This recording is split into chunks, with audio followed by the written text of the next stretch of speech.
Hello everyone, good morning. पिछले video में हम लोगों ने कुछ सम डेफिनेशंस हम लोग देख रहे थे लीनियर प्रोग्रामिंग प्रॉब्लम से रिलेटेड, जिसमें हम लोगों ने टोटल 9 डेफिनेशंस देखे हुए थे कन्वेक्स रीजन तक।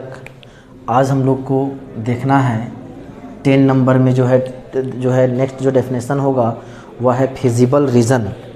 फिजिबल रीज़न क्या होता है ये भी हम लोग के लिए बहुत ही इम्पोर्टेंट है। फिजिबल रीज़न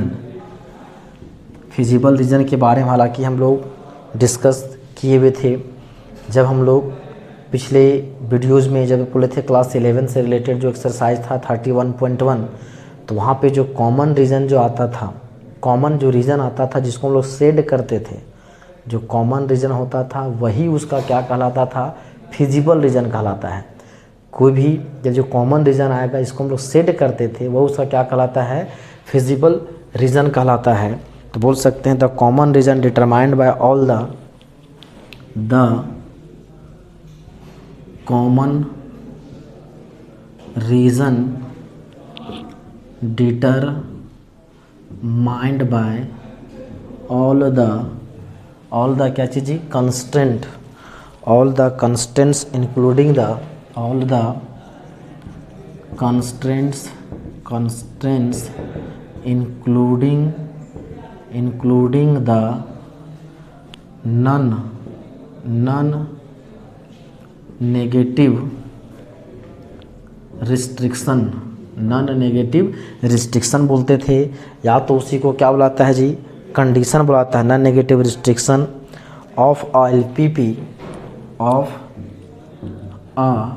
LPP मतलब लीनियर प्रोग्रामिंग क्या चीज़, problem of LPP is called the feasible reason,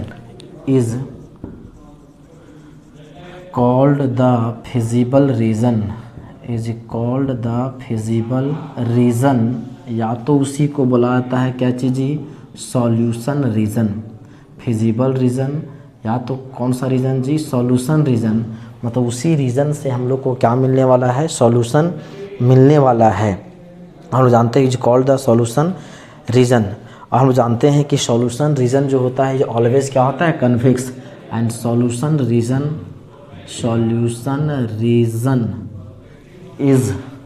is always क्या होगा जी, कन्वेक्स होगा। जितने भी सॉल्यूशन रीज़न जो होते हैं वो कन्वेक्स होते हैं। कन्वेक्स का मतलब हम लोग बताए हुए थे कि कन्वेक्स सेट बोल सकते हैं, कन्वेक्स रीज़न तो क्या है, कन्वेक्स रीज़न बोला होता है क्यों, क्योंकि उस रीज़न में जो सेट ऑफ पॉइंट्स है, कोई भी 2 पॉइंट को लेकर के यदि आप लाइन सेगमेंट बनाओगे तो उसी रीज़न में आएगा, वो लाइन सेगमेंट कम्प्लीटली उसी रीज़न में आ जाएगा। तो क्या हो जाएगा, कॉमन फिजिबल रीज़न क्या होता है, ऑलवेज कन्वेक्स होता है। ऑलवेज कन्वेक्स सिर्फ लिखें, ऑलवेज कन्वेक्स। और क्या हो जाएगा जी, फिजिबल रीज़न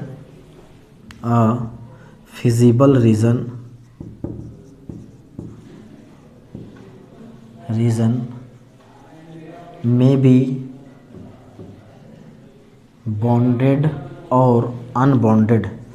जो फिजिबल रीज़न है वो हो सकता है कि बॉन्डेड हो, या हो सकता है कि क्या हो जी, अनबॉन्डेड हो। फिजिबल रीज़न बॉन्डेड और अनबॉन्डेड दोनों हो सकते हैं, जैसा कि हम लोगों ने कुछ क्वेश्चंस में हम लोग देखे भी हुए थे कि बॉन्डेड भी हो सकता है और अनबॉन्डेड भी हो सकता है। अगला जो हम लोग का डेफिनेशन है 11 नंबर बोल सकते हैं, क्या चीज़ जी, कॉर्नर पॉइंट्स। आखिर कॉर्नर पॉइंट्स क्या होते हैं, corner points of a feasible reason, corner points of a feasible reason. आपको ये समझना है corner point of a feasible reason, तो जिन पॉइंट से ये फिजिबल रीज़न घिरा हुआ रहेगा, जिन पॉइंट से फिजिबल रीज़न घिरा हुआ रहेगा वह क्या कहलाता है, उसका कॉर्नर पॉइंट्स कहलाता है। तो बोल सकते हैं corner points of a feasible region are points, हो जाएगा corner points of a feasible region are क्या है जी, points of intersection points of intersection of two point of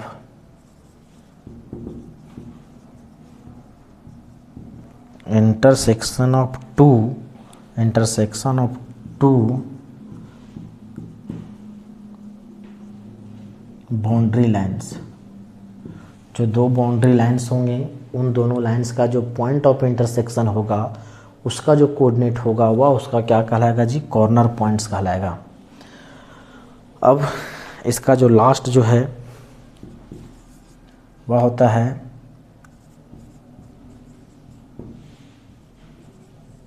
solution of LPP. कोई एलपीपी का सॉल्यूशन मतलब आंसर क्या होगा, तो बोलता है set of values of variable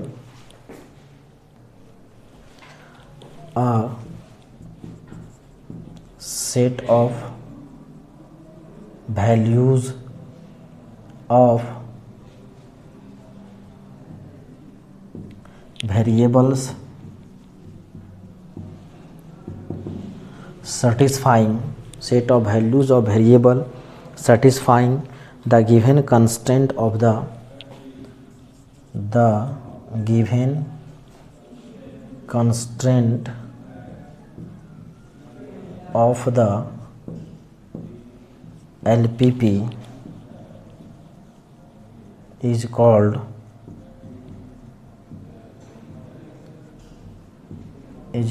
solution of LPP। जो आपको वेरिएबल का जो सेट ऑफ वैल्यूज़ मिलता है जो मिलेगा वह उसका क्या कहलाता है, सॉल्यूशन कहलाता है। तो अभी तक हम लोगों ने जितने भी डेफिनेशंस थे ये हम लोगों ने क्या किया जी, ये हम लोगों ने कंप्लीट किया। और क्या हो गया हम लोग का सॉल्यूशन ऑफ एलपीपीज। और इसके अलावे भी हम लोग को कुछ और डेफिनेशंस हैं, चलिए इसको नोट करें।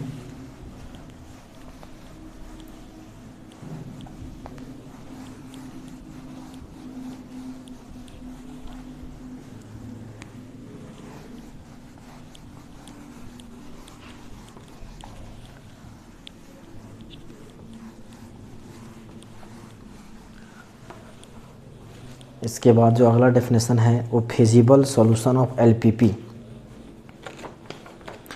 फिजिबल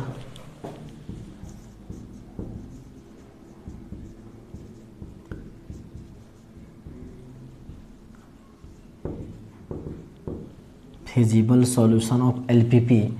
आखिर एलपीपी का फिजिबल सॉल्यूशन क्या होता है, तो solution of LPP which satisfy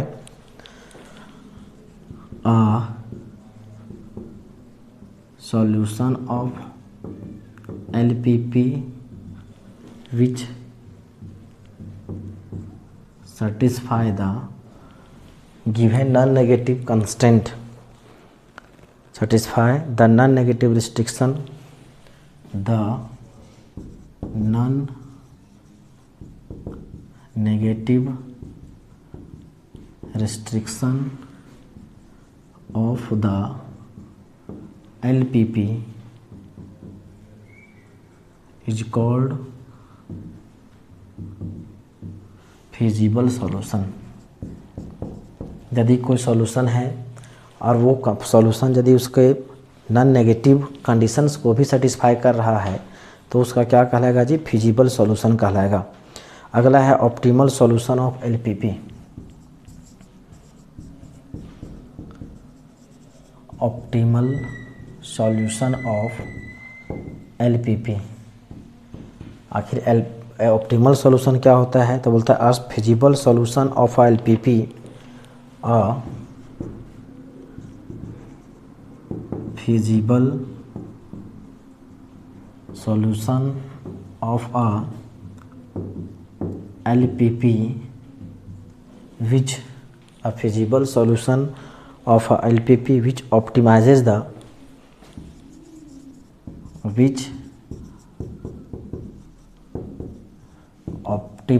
the objective function is called optimal is called its बोल सकते हैं is called it's optimal solution. क्या आ जाएगा? जो ऑप्टिमल सॉल्यूशन, जो feasible solution, a feasible solution of LPP which optimizes the objective function.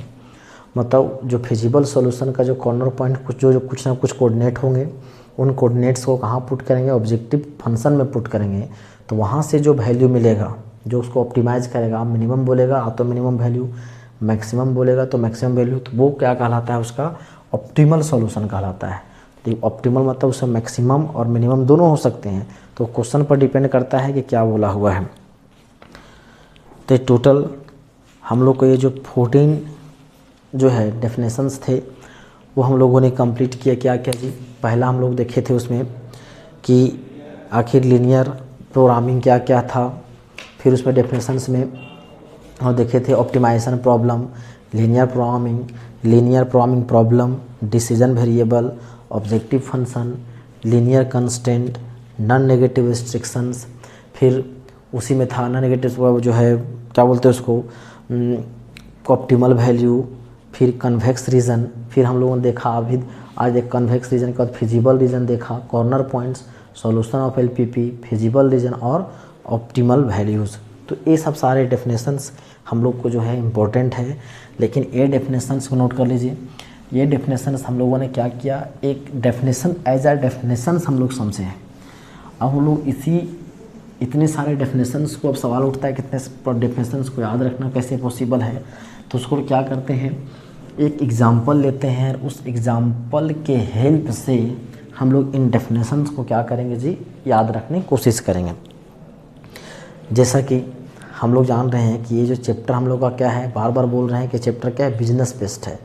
Business based है मतलब बिजनेस में क्या करेंगे जी, हम लोग को काम होता है प्रॉफिट को मैक्सिमाइज़ करना और कॉस्ट को मिनिमाइज़ करना। तो हम उसी तरह मान लेते हैं कि हम लोग भी कोई चीज़ का बिजनेस कर रहे हैं। तो हम लोग भी यदि बिजनेस करेंगे तो बिजनेस करेंगे, कुछ भी का पेन होगा। मान लेते हैं मेरा बिजनेस किसका है, पेन और पेंसिल का बिजनेस है। किसका जी, हम लोग का बिजनेस किसका है, उसमें आप भी समझ लेते हैं। तो पेन और पेंसिल का बिजनेस है। ताकि उस पेन और पेंसिल को बना रहे हैं तो पेन को बनाने में भी कुछ रुपया लग रहा होगा, पेंसिल को बनाने में भी कुछ रुपया लग रहा होगा। तो हम लोग बिजनेस किसका कर रहे हैं, पेन एंड पेंसिल का। एक एग्जांपल समझते सारा कुछ। मान लेते हैं पेन इधर और यहाँ पे मान लेते हैं क्या जी, पेंसिल। तो एक पेन को बनाने में कुछ ना कुछ रुपया लगेगा। मान लेते हैं पेन को बनाने में 5 रुपीज़ लगा। एक पेंसिल को बनाने में कितना लग रहा है जी, 3 रुपया लग रहा है कॉस्ट। आखिर इसको बना करके बेचेंगे तो कुछ ना कुछ तो प्रॉफिट आना चाहिए। प्रॉफिट होगा तभी तो हम बिजनेस करेंगे। तो मान लेते हैं एक पेन पे जो प्रॉफिट है 2 रुपीज़ है और एक पेंसिल पे जो प्रॉफिट है 1 रुपीज़ है। मान लिए हम लोग अपने मर्जी से। इस जितने भी डेफिनेशन हैं उनको समझने के लिए मान लिए कि हम लोगों ने पेन और पेंसिल का बिजनेस किया। एक पेन को बनाने में 5 रुपया लगा, एक पेंसिल को बनाने में 3 रुपया लगा। और एक पेन से जो प्रॉफिट आ रहा है वो 2 रुपये आ रहा है, 2 रुपीज़ आ रहा है। पेंसिल से जो आ रहा है वो 1 रुपीज़ आ रहा है। अब उसमें जो बिजनेस कर रहे हैं उसमें आखिर टोटल एक दिन में या तो एक महीने में पेन और पेंसिल का संख्या कुछ तो होगा कि एक दिन में हम लोग को टारगेट रहेगा, हम लोग को एक दिन में इतना पेन बनाना है, इतना पेंसिल बनेगा। तो मान लेते हैं जो पेन का संख्या है, नंबर ऑफ पेन्स वो कितना है x, और नंबर ऑफ जो पेंसिल है वो कितना मान लिए जी y। नंबर ऑफ पेन कितना मान लिए x और नंबर ऑफ पेंसिल कितना मान लिए जी, हम लोग मान लिए y अपने से। इसके लिए यहाँ पे कोई रिस्ट्रिक्शन नहीं है कि आप क्या मान रहे हैं। हम लोग अपने बस से मान लिए एक पेन का दाम, एक जो पेन बन रहा है वो कितना x बन रहा है, पेंसिल कितना बन रहा है y बन रहा है। तो सबसे पहला जो हम लोग डेफिनेशंस में आए थे तो डेफिनेशंस में क्या था जी, ऑप्टिमाइजेशन प्रॉब्लम। ऑप्टिमाइजेशन मतलब जिस प्रॉब्लम को आपको मिनिमाइज़ करना हो तो मैक्सिमाइज़ करना हो।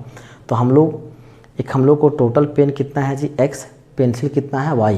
तो बताइए टोटल कॉस्ट एक पेन पे जो है 5 रुपया कॉस्ट पड़ रहा है, एक पेंसिल पे 3 रुपया कॉस्ट पड़ रहा है। तो टोटल कॉस्ट ऑन पेन कितना हो जाएगा 5x और total cost on y pencil 3y।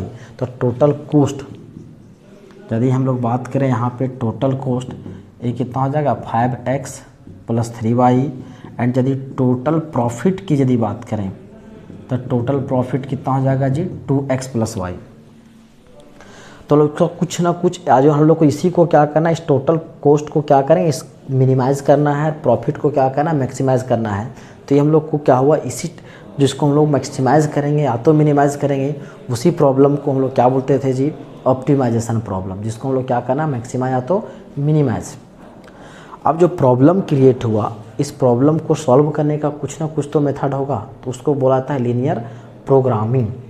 जो प्रॉब्लम हुआ, जो प्रॉब्लम हालांकि जो इसमें आया उसको सॉल्व करने का जो तरीका है उसको क्या हुआ, लीनियर प्रोग्रामिंग। अब देखिए, अभी हम लोग क्या करते हैं, इसमें से किसी एक को ले लेते हैं, आ तो आप कॉस्ट को लीजिए, आ तो प्रॉफिट, किसी एक को ले लेते हैं। मान लेते हैं हम कॉस्ट वाला ही ले लेते हैं, अभी इसको पेंडिंग रख दिए। अब देखिए, जो एक पेन पर जो है 5 रुपया कॉस्ट पड़ रहा है, एक पेंसिल पे 3 रुपया कॉस्ट पड़ रहा है, तो टोटल कॉस्ट कितना हो जाएगा 5x प्लस 3y। तो इससे एक फंक्शन बना, देखिए ये फंक्शन बना, और ये फंक्शन क्या है भाई, लीनियर फंक्शन है, क्योंकि एक्स वाई का वेरिएबल जो पावर कितना है 1 है, लीनियर फंक्शन। जो कॉस्ट आता है प्रॉफिट से जो फंक्शन आता है उसको इन जनरल जेड से डिनोट किया जाता है, जेड से रिप्रेजेंट किया जाता है। तो हम लोग लेट कर लेते हैं कि z इज इक्वल टू कितना जी 5x plus 3y, 5x plus 3y। अभी हम लोग प्रॉफिट कॉस्ट को लेकर के चलें, यदि आप चाहें तो प्रॉफिट वाला भी ले सकते हैं। तो मान लीजिए z इज इक्वल टू कितना हो गया 5x प्लस 3y। अब ध्यान दीजिए, आपने क्लास 10 में पढ़ा होगा 2 पेन और 3 पेंसिल का दाम 10 रुपया है, फिर उससे 4 पेन और 2 पेंसिल का दाम 10 रुपया 15 रुपया, इस तरह से है। तो इक्वेशन निकालता था 2x plus 3y is equal to 10 और 4x plus 5y is equal to something कुछ आता था। तो हाँ, सबसे पहला काम क्या करते थे, कंसिडर करते थे, let cost of 1 pen is ₹x and cost of 1 pencil is ₹y। तो वहाँ एक पेन का दाम मानते थे x रुपया, एक पेंसिल का दाम मानते थे y रुपया, और वो x और y जब उसको सॉल्व करते थे, x और y जो वैल्यू आता था वो डिसाइड करता था क्वेश्चन के आंसर को, एक पेन का दाम इतना है, एक पेंसिल का दाम उतना है। तो x और y डिसाइड करता था क्वेश्चन के आंसर्स को, वो डिसाइड करता था। डिसाइड करना मतलब क्या हो जाए, वो डिसाइड करता है, इसलिए वो x और y जहाँ पर आप कुछ दूसरा भी ले सकते हैं, p क्यू ले सकते हैं, z आर एस मान सकते हैं, ए बी मान सकते हैं, फ्री हैं। तो वो x और y भी x और y माने हैं, तो x और y डिसाइड करता है क्वेश्चंस के आंसर को, इसलिए उस वेरिएबल को जो हम लोगों ने मानते थे, इसको बोला जाता है डिसीजन वेरिएबल, क्योंकि वह वेरिएबल क्वेश्चन के आंसर को डिसाइड करता है, इसलिए उसको क्या बोला जाता है, डिसीजन वेरिएबल। सिंपल, जो क्वेश्चन में जो वेरिएबल होगा उसको क्या बोला जाएगा, डिसीजन वेरिएबल। अब ध्यान दें, जो डिसीजन वेरिएबल है उससे मेरा क्या बना, टोटल कॉस्ट आया, टोटल प्रॉफिट निकाल लिए हैं। तो हम लोग को बिजनेस में मेन उद्देश्य, यदि हम लोग हिंदी में बोले तो उद्देश्य, और उद्देश्य को इंग्लिश में क्या बोलते हैं जी, एम। दूसरी को दूसरा इंग्लिश वर्ड होता है ऑब्जेक्टिव, मतलब उद्देश्य। तो हम लोग को मेन उद्देश्य क्या है कि कॉस्ट को मिनिमाइज करना और प्रॉफिट को मैक्सिमाइज करना। तो कॉस्ट को हमेशा क्या करेंगे जी, मिनिमाइज। तो यहाँ पे क्या लिख देंगे, मिन जेड। यदि प्रॉफिट की बात करता हूँ, वहाँ पर क्या लिखते हैं, मैक्स जेड। प्रॉफिट जब भी रहेगा तो मैक्स करेंगे, कॉस्ट रहेगा तो मिन करेंगे। अब देखिए, ये जो मिन जेड आया, जेड आया, तो एक फंक्शन आया है। एक फंक्शन कैसा है जी, एक लीनियर फंक्शन है। वैसा लीनियर फंक्शन जिसको हम लोग क्या करेंगे, ऑप्टिमाइज करेंगे, मतलब मिनिमाइज या तो मैक्सिमाइज क्वेश्चन के अकॉर्डिंग के अनुसार। तो ये जो फंक्शन जो हम लोग को जो मेन उद्देश्य था उससे जो फंक्शन आया, इस फंक्शन को बोला जाता है ऑब्जेक्टिव फंक्शन। मतलब हम लोग को एकदम समझते चलना है कि हम लोग को जो उद्देश्य है, और उद्देश्य मेरा था प्रॉफिट को मैक्सिमाइज करना और कॉस्ट को मिनिमाइज करना। तो कॉस्ट से जो फंक्शन आया वो क्या होगा, ऑब्जेक्टिव फंक्शन। यदि क्वेश्चन में रहता प्रॉफिट वाला, तो ये जो होता है z is equal to 2x plus y, वो भी मेरा क्या बनता है, ऑब्जेक्टिव फंक्शन बनता। मतलब वैसा फंक्शन जिसको हमें क्या करना है, ऑप्टिमाइज करना है, मतलब मैक्सिमम तो मिनिमम करना है, वो क्या कहलाएगा जी, ऑब्जेक्टिव फंक्शन कहलाएगा। अब सवाल उठता है, जो हम लोग बिजनेस करते हैं तो हम लोग को बिजनेस तभी सक्सेसफुल होगा जब वो बिजनेस जो आप कर रहे हैं वो मार्केट कंडीशन को सेटिस्फाई करेगा।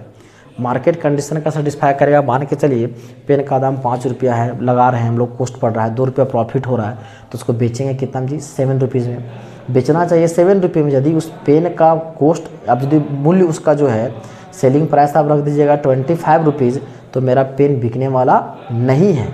तो पेन जो है बिकने वाला नहीं है। यदि कॉस्ट पेंसिल पे जो है खर्च टोटल जो है हमको बेचना चाहिए कितना, 4 रुपीज़ में, इसी को बेचिएगा 15 रुपीज़ में, तो 10 रुपीज़ में, तो मेरा पेंसिल बिकने वाला नहीं है।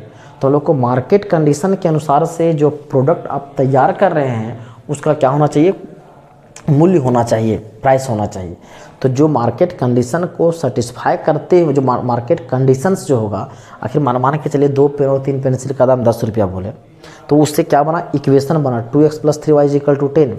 अब हम लोग को उस तरह से क्वेश्चन नहीं रहेगा, बोल देगा 2 क्वेश्चन और 3 पेंसिल का दाम 10 रुपया से कम है, 10 रुपया से ज़्यादा है, तो 10 रुपया से कम 10 रुपया है, तो ज़्यादा से ज़्यादा कितना 10 रुपया है, मतलब कम से कम 10 रुपया, अधिक से अधिक 10 रुपया, इस तरह का कुछ कंडीशन आएगा। तो वहाँ पे आपको इक्वेशन नहीं मिलेगा, आपको इन इक्वेशन मिलेगा। क्या मिलेगा, इन इक्वेशन। और जो कंडीशन से, जो मार्केट कंडीशन से जो इन इक्वेशन आएगा, मार्केट कंडीशन, जैसे मान के चलो पेन पेंसिल बना रहे हैं, मेरे पास 10 लेबर है और हम लोग को जो है, हम लोग सोच रहे हैं कि इस पेन वाला में कितना लेबर को लगाए, पेंसिल वाला में कितना को लगाए, ताकि कम से कम लेबर में काम हो जाए। मान के चले मेरे पास टोटल 10 गो लेबर है, लेबर का संख्या कितना है जी, 10 गो है, 10 गो ज़्यादा नहीं है, और हम चाहेंगे कि 10 लेबर से कम ही में काम हो जाए, तो उससे बराबर काम हो, उससे ज़्यादा लेबर लगाना नहीं है। तो मान लेते हैं कि बोल दिया है कि पेन पर, मान के पेन पे लग रहा है मान के 5 लेबर, और पेंसिल पे लग रहा है मान के 3 लेबर, और टोटल लेबर 10 है। तो हम लोग क्या चाहेंगे जी, लेबर का संख्या 10 है, 10 को लग जाए, तो 10 गो से कम ही लगे। तो हम लेबर से जो है एक क्या बना, कंडीशन से एक कंस्टेंट बन गया। मान के चलिए मशीन वहाँ जो काम करेगा, मशीन तो अनलिमिटेड चलेगा नहीं, मशीन को भी रेस्ट करने का मौका दीजिएगा ना, नहीं तो ख़राब हो जाएगा मशीन। तो वहाँ भी आपको लिमिटेड टाइम्स होंगे कि जो है पेन वाला जो मशीन होगा वो कितना देर काम करेगा, पेंसिल वाला मशीन है वो कितना दिन काम करेगा। तो मान लीजिए कि पेन वाला मशीन जो है 2 घंटा काम करेगा, पेंसिल वाला मशीन जो है मान के चले 3 घंटा काम करेगा, दोनों मिला करके मान के चले हम लोग को 8 घंटा ही काम मशीन को करवाना है काम। तो अपने से, हाँ हम लोग अपने से ले रहे हैं, वहाँ पे कुछ और कंडीशंस होंगे। तो मार्केट कंडीशन से मान के कॉलेज, स्कूल कॉलेज चलते हैं, तो स्कूल कॉलेजेस के मान के जितना भी फ़ी होते हैं, फ़ी भी रखा जाता है, तो मार्केट कंडीशंस के अनुसार से रखा जाता है। यदि होना चाहिए 2000 फ़ी, आप रख दीजिएगा 15,000 50,000 रुपये फ़ी, तो आपके कॉलेज है स्कूल में एडमिशन होगा नहीं, तो आपका बिजनेस चलेगा नहीं। तो सिंपल वही बात है, जो भी हम लोग बिजनेस करेंगे वहाँ मार्केट कंडीशंस को ध्यान में रखते हुए करेंगे। जैसे मान के चलिए हम लोग जो है पेन और पेंसिल बना रहे हैं, उसको ट्रांसपोर्ट करेंगे, तो ट्रांसपोर्ट में वो भी होता है क्या चीज़, वहाँ पे जो ट्रक में जो सामान लोड करेंगे वो अंडर लोड करेंगे, ओवर लोड करेगा कीजिएगा, तो आपको ट्रैफिक वाला फिर पकड़ लेगा। तो ऐसा भी काम नहीं करना, हम लोग को जो भी करेंगे मार्केट कंडीशन को सेटिस्फाई करते हुए। तो मार्केट कंडीशन से जो इन इक्वेशन मिलेगा, वो इन इक्वेशन कहलाता है कंस्ट्रेंट।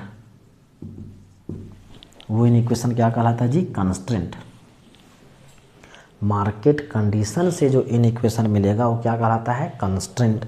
अब हम जानते हैं x जो भी होगा greater than equal to 0, y greater than equal to 0। Okay, number of pen को हम लोग कभी नहीं बोलेंगे मेरे पास जो मेरा फैक्ट्री में -5 गो पेन बनता है, -25 गो पेंसिल बनता है, बोलेंगे हाँ मेरे पास 0 पेन बनता है, 0 पेंसिल बनता है, ये बोल सकते हैं। लेकिन माइनस में बोलेंगे तो उचित नहीं है। मतलब x जब पेन का संख्या तो 0 होगा तो 0 से अधिक होगा, पेंसिल है वो भी 0 होगा तो 0 से अधिक है, तो इसको क्या बुलाता है जी, NNR, मतलब नॉन नेगेटिव रिस्ट्रिक्शन। तो अभी हम लोग देखिए यहाँ तक जो हम लोग कितने डेफिनेशंस कौन कौन हुआ जी, डिसीजन वेरिएबल क्या था, ऑब्जेक्टिव फंक्शन क्या है, कंस्टेंट क्या है, नॉन नेगेटिव रिस्ट्रिक्शन क्या है, ये चीज़ हम लोग देखें। अब कोई क्वेश्चन में इस 3 चीज़ के कम्बिनेशन से एक कंप्लीट क्वेश्चन बनता है, ऑब्जेक्टिव फंक्शन, कंस्टेंट और नॉन नेगेटिव रिस्ट्रिक्शन से क्वेश्चन बन गया। अब ध्यान दीजिए, यदि मान के चलिए बिजनेस कर रहे हैं तो हम लोग को बिजनेस करते समय हम लोग को बहुत सारे परेशानियों का भी सामना करना पड़ेगा, बहुत सारे क्वेश्चंस आएंगे, बहुत सारे प्रॉब्लम्स आएंगे। जैसे मान के चलिए अभी एक प्रॉब्लम आया कि 10 गो लेबर है, हम लोग को टोटल लेबर 10 है, तो 10 गो से कम ही यूज करना है, ताकि कितना लेबर हम पेन में दें, कितना लेबर हम पेंसिल में दें, ताकि हमको कम से कम लेबर में भी काम हो जाए और अधिक से अधिक पेन और पेंसिल का भी प्रोडक्ट बने निर्माण हो जाए। मशीन जो काम करेगा टोटल 8 घंटा काम करेगा। अब हम लोग को ऐसा एडजस्ट करना है कि जो पेन का संख्या में जैसे 2 घंटा काम कर रहा है, तो हमको सोचना है कि इसको जो है 2 घंटा से कम ही काम कराएं और अधिक से अधिक पेन पेंसिल बने। मतलब जो कुछ प्रॉब्लम, जो बिजनेस कीजिएगा कहीं ना कहीं आपको प्रॉब्लम्स आएंगे, और जो प्रॉब्लम्स आएंगे तो उन प्रॉब्लम्स को वो जो, और उस प्रॉब्लम को यदि आप मैथमेटिकली फॉर्मुलेट करेंगे तो प्रॉब्लम आपको लीनियर प्रॉब्लम आएगा। लीनियर में वो जो मैथमेटिकल फॉर्मूला की जगह एक लीनियर इन इक्वेशन आएगा तो उसको बोला जाएगा लीनियर प्रोग्रामिंग प्रॉब्लम। जो प्रॉब्लम बिजनेस करते समय क्रिएट होगा वह प्रॉब्लम कहलाता है लीनियर प्रोग्रामिंग प्रॉब्लम। अब ध्यान दीजिए, जो प्रॉब्लम आया, कोई भी प्रॉब्लम समस्या है तो उसका समाधान भी है, तो प्रॉब्लम को सॉल्व करने का कुछ ना कुछ तो तरीका आप ढूंढेंगे। तो आपसे नहीं हो रहा, कोई एक्सपर्ट से मिलिएगा, अगल बगल से कोई दोस्त वगैरह से बात कीजिएगा, ऐसे समस्या कैसे निकालें।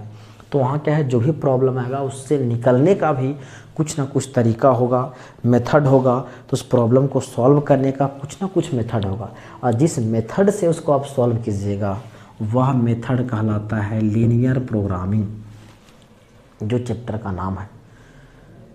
जिस मेथड से उस प्रॉब्लम को सॉल्व करेंगे वो क्या कहलाएगा, लीनियर प्रोग्रामिंग। अब उसको सॉल्व करने का तरीका क्या है जी, तो हम लोग क्लास जो बोले थे पिछला जो है चैप्टर में हम लोग देखे थे एक्सरसाइज में, तो इसको सॉल्व किए थे। तो इसको सॉल्व किए थे, इसका सबसे पहले काम क्या करते थे कि इन इक्वेशन को इक्वेशन में कन्वर्ट करके लाइन ड्रॉ करके रीजन को सेट करते थे। तो मान लेते हैं अभी ये रीजन आ रहा है, हम लोग अपने से सब ले रहे हैं। मान लीजिए ये है लाइन नंबर 1 और ये है लाइन नंबर 2।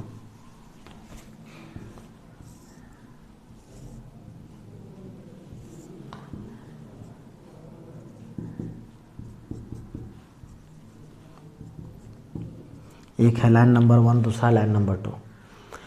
इसको मान लो 1 और इसको मान लो 2, और दोनों को कंडीशन से जो और क्या x पॉजिटिव y पॉजिटिव, मतलब कौन सा क्वाड्रेंट जी, फर्स्ट क्वाड्रेंट। तो मान लीजिए आपको ये वाला जो है सॉल्यूशन रीजन आया, मान लीजिए ये सॉल्यूशन रीजन आया। अब ध्यान दें, तो इसको सॉल्व किए तो ये जो एक रीजन मिला, एक आपको क्या मिला जी, रीजन मिला। और यही रीजन क्या कहलाता है, जो बताए थे कॉमन रीजन, या तो इसी को बोला जाता है क्या चीज़ जी, फिजिबल रीजन।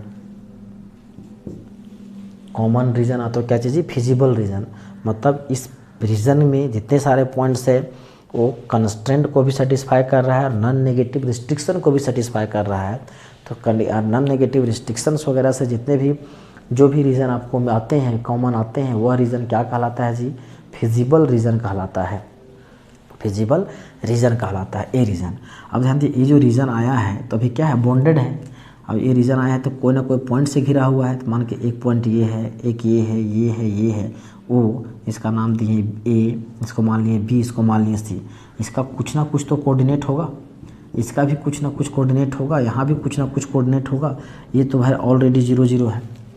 अब ये जो पॉइंट्स, जो जिन जिन पॉइंट से ए फिजिबल रीजन घिरा हुआ है, उन पॉइंट्स को, मतलब ओ, ए, बी एंड सी, ये कहलाता है कौन सा पॉइंट जी, कॉर्नर पॉइंट्स। जिन जिन पॉइंट से जो सॉल्यूशन कॉमन रीजन घिरा होता है वह पॉइंट्स क्या कहलाता है, कॉर्नर पॉइंट कहलाता है। अब ध्यान दीजिए, कॉर्नर पॉइंट कुछ ना कुछ तो वैल्यू होगा। जैसे मान के इसका ओ का पता है, ए का पता एक्सिस पर है, बी सी का पता है एक्सिस का, लेकिन बी का पता नहीं है।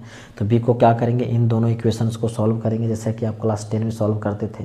एलिमिनेशन क्या है, सब्स्टिट्यूशन, क्रॉस मल्टीप्लिकेशन, जो मेथड्स था, कोई भी एक मेथड से सॉल्व करेंगे तो बी का वैल्यू आ जाएगा, मतलब बी का कोऑर्डिनेट हमको मिल जाएगा कुछ ना कुछ। अब जो कोऑर्डिनेट मिलेगा और वो सेट आपको क्या मिल गया जी, आपको कॉर्नर पॉइंट्स का सेट मिल गया। अब वो कॉर्नर पॉइंट्स को सेट को क्या करेंगे, एक टेबल तैयार करेंगे। तो पहला यहाँ पे क्या लिखाएगा जी, कॉर्नर पॉइंट्स। कॉर्नर पॉइंट्स यहाँ पे z का वैल्यू जो भी होगा वो कितना है, 5x + 3y। यदि हम इसको लेकर बात कर रहे हैं 5x + 3y, तो o 0 0, a something, b something, c something, कुछ ना कुछ तो होगा। इसका कोऑर्डिनेट जो हम निकालेंगे और z का वैल्यू निकालेंगे। यहाँ पे इस पॉइंट पे z का वैल्यू कुछ होगा, a पर भी z का वैल्यू कुछ होगा, b पर भी z का वैल्यू होगा, c पे भी z का वैल्यू होगा। तो आपको यहाँ पे बहुत सारा z का वैल्यू मिलेगा। कॉर्नर पॉइंट्स 4 हैं तो z का आपको 4 वैल्यू मिलेगा। कॉर्नर पॉइंट्स यदि 5 है तो z का आपको 5 वैल्यू मिलेगा। तो आपको क्या मिलेगा जी, सेट ऑफ वैल्यूज़ मिलेगा। और वो सेट ऑफ वैल्यूज़ में आपको मैक्सिमम भी वैल्यू मिलेगा, दिखेगा, और मिनिमम भी वैल्यू दिखेगा। तो जो मिनिमम और मैक्सिमम वैल्यू होगा वो क्या कहलाएगा उसका जी, ऑप्टिमल वैल्यू कहलाएगा। जो सेट ऑफ वैल्यू से जो आपका मैक्सिमम और मिनिमम वैल्यू मिलेगा वह वैल्यू क्या कहलाएगा? ऑप्टिमल वैल्यू कहलाएगा। Optimal value. अब देखना है क्वेश्चन में कि क्वेश्चन में यदि मिनिमम बोलेगा तो मिनिमम वाला जो है जिस पॉइंट पे होगा, मैक्सिमम बोलेगा तो मैक्सिमम आखिर कौन सा वैल्यू मैक्सिमम आ रहा है, कौन से पॉइंट पे आ रहा है मैक्सिमम, तो जिस पॉइंट पे मिनिमम जैसा क्वेश्चन बोलेगा उसके अनुसार से जो भी आंसर होगा वो आपका क्या कहलाता है? सॉल्यूशन कहलाता है दिया गया एलपीपी का। तो इस एग्जाम्पल के हेल्प से जितने भी डेफिनेशन अभी हम लोगों ने पढ़े थे सारा आपका आ जाएगा।